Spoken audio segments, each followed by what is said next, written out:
Hello, everybody. It's Lachelle, America's Supermom, and we are on day 7 of the Good to Great 30. You guys are phenomenal. I am so proud of all of you that are doing this challenge. It's a mindset. It's about knowing where we're going and recognizing each other as we go on this journey together. If you were going to take a trip, going to a place that you really desire, let's just kind of envision this being our traveling time of getting there. So if that's on an airplane, on a bus, a train, car, um, how would you like to be treated while you're on this journey? Would you like to be encouraged? Would you like to look at pictures and uh, think about dreams and aspirations of what you're going to do when you get there? What kind of people you're going to see, places you're going to go? I would hope that it would be something of positivity, of being able to not get stuck into where you are while you're traveling, but looking forward to what lies ahead. And so that's really my mindset for today as we go through day 7. 7 means completion. So we are, completing this task right now. We could say that we completed it right now, so we want to have the end in mind. So we want to think about how we can plan beyond that destination. So if you're going on a trip, taking a vacation, you of course you're going to plan how you're going to get there. What method of transportation you're going to take, what days you're going to travel, how long you're going to stay, where you're going to stay, all these different things. But there's a component that can only be planned once you get there. So, yeah, you could buy museum tickets or make reservations for different things that you want to attend while you're there, but you actually can't engage and do those things until you get to that destination. So, we need to kind of have that mindset. We're still in the planning stages. We're on the journey, but once we get there, we have to have a plan of action. Which place are we going to go to first? Are we going to travel in addition to where we're headed? Are we going to take day trips somewhere? Are we going to stay local? Are we going to go to any sporting events, to any malls or retail, certain restaurants and landmarks? So, kind of mapping that out. So, that's really how we are going to approach this challenge. We're on day 7. We have 23 more days to go. So, when we get done at this 30-day juncture, where are we going to be at? What are we going to plan for? So we have to plan with the end in mind. And so planning is so important because, we're approaching the holidays, a new year, and we're not going to just be able to get to that destination in the spirit that we want to be if we're not planning for that. So I know in our case, with us having a number of children, we have to plan ahead for the holidays. You know, which kids are going to be here? Are some going to travel? Are they going to work different places, do internships? Or where are we going to celebrate? Are we going to go be with other family members? Are we going to be here? Are we going to have other family members come here? A lot of those things need to be mapped out in advance because one of the things that really causes a lot of frustration is not planning on things. You know, um, you may not have a menu together, for example.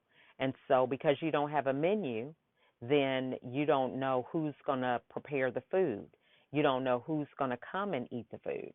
So, it can require a lot of anxiety for one or two people if they are the ones that always cook because nothing was done in advance. Had they known, they could have broke things down and possibly prepared some of the meals ahead of time and froze them so that when the company came, they could just be able to just put something in the oven or put it in a crock pot of some sort and be able to still engage and have family time. But instead, they might be stressing out over how are they going to feed everybody, who's going to go to the store, and feel very much stressed out and overwhelmed, thinking that everything relies on their shoulders when it comes to eating. So there's certain things that when you are dealing with the element of moving parts and other people being involved, it's important to think about how you can plan and what things you can implement in order to lighten the load for the group as a whole. So we should have the mindset of being solution oriented and working towards a common goal and how we're going to achieve that, and what are some things that we can plan in advance for those to um, go about seamlessly. Another thing is if you're planning, if anyone wants to chip in and help, you kind of have a game plan of what you're going to do. So if somebody comes through randomly and it's like, you know what, my trip was canceled. Do you mind if I tag along with you guys for the holidays? Do you need me to bring anything? Can I help? Do you want me to do something with the kids, take them while you're cooking, or different things like that? If you have a game plan of what your itinerary is going to look like, what you're planning, your events, it's easy for you to have people come and chip in because you can just delegate some of those things out. But if you're not planning and you're just kind of working out of survival mode, it makes it hard for other people to pitch in because they don't really know what's going on and they can't read your mind and they don't know how that they can help and make your life a lot easier. So I challenge you as we go into day 7, or we are exiting out of day 7, it's halfway through the day. Um, think about how you can start implementing planning into your daily routine. How can you plan better for your days of events? I know for something that we implement with our household is having our children just simply lay their clothes out the night before. Now, for some people, that's just not a big deal. But when you have 10 or 11 people that have to get ready in the morning, anything that you can do the night before to make that job that less frantic or, crazy in the morning, the better. Because if they don't have their clothes laid out sometimes and they just grab something in the morning, well, then that needs to be ironed, and then somebody's got to iron it. Well, then if they've already gotten up knowing that they only have 20 minutes to get ready, they don't have time to pitch in and iron somebody's uniform or shirt or whatever the case is. So it's best to do as much as you can the night before so that it just lightens the load and allows you to deal with emergencies that can come up at a shorter notice. I don't know how many mornings, we've only been in school for about a month, but there has been last minute change of schedule. One of the kids has to be at school early, and sometimes we don't find out till the morning of or the night before. So if you have a routine of things being done, a plan of action that you're implementing, you're able to make those adjustments quickly. So if somebody with that many children can get somewhere earlier, 15 minutes can be a big deal. That means they have to get up 15 minutes earlier and eat. They have to have their lunch packed. They have to have their computers charged or whatever the routine is. So to take 15 minutes and make sure everybody has that type of mindset can be challenging. But if you have a system in place and you have plans that you are implementing, it makes it easier to adjust because you just get up, you already know what you're eating for breakfast, your lunch is already packed. 15 minutes, that's just a matter of making sure that you have everything together the night before so that you can implement such a minor change. So think about how can you plan certain things. What are some routines that you do at work every day before you leave?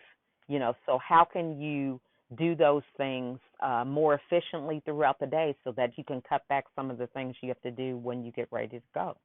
Maybe you can take 15 minutes before your lunch break and do some of your admin that you need to do at the end of the day right before lunch so that you can keep your momentum and be motivated because that's less you got to look forward to doing before you get ready to go home. Um, think about the things that are stressors for you. This was really important for me to kind of take some time to think about is if I'm stressed out with my mornings, what can I do to kind of control that and make that easier on myself? Now, I can't control what other people do, but I can control what I do. So if I felt like I was rushing in the morning, I never was able to accomplish certain things within the time that I felt I needed to have them accomplished, I started getting up earlier. So I noticed that when I got up earlier, I was able to do what I thought would take me 2 hours to do, and a lot of times just 30 minutes. So if you have a small amount of time, but it's focused and prioritized on what it is you want to accomplish, you'll notice that you really don't need as much time to do something as you originally thought. But just being able to plan and say, hey, you know what? I don't want to rush in the morning, or I don't like to feel like I haven't accomplished anything, um, on my way to taking the kids to school. I like to kind of be one up on them.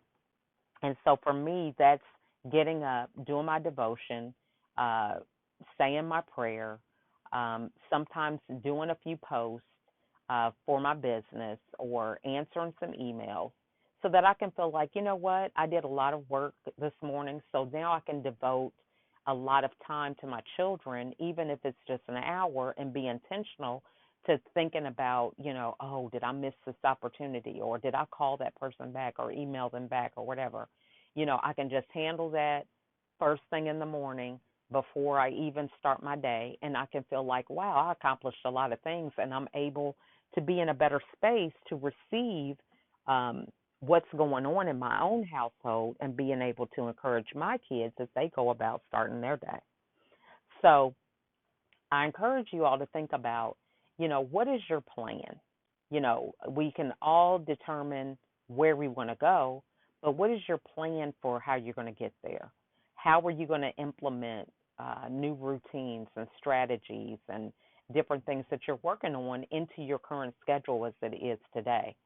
So, taking some time to think about these things and build on them is so important, and you'll feel that you'll be a lot better off because you'll be accomplishing the things that you want to accomplish, and it will be easier to maintain because it's a practice that you have implemented and begin to instill in yourself, just like building a muscle on a daily basis that can help you maintain that level of success and have a good foundation as you continue to build even higher levels in your life professionally or personally. So I'm so grateful and glad that you guys are on this challenge. I hope you guys are reading. If you're not reading good to great, that's okay, but reading something so that we also can um, improve our mind as well as our physical health. So that's all I have for today. I wish you happy Saturday, and I'll speak to you guys tomorrow. Bye.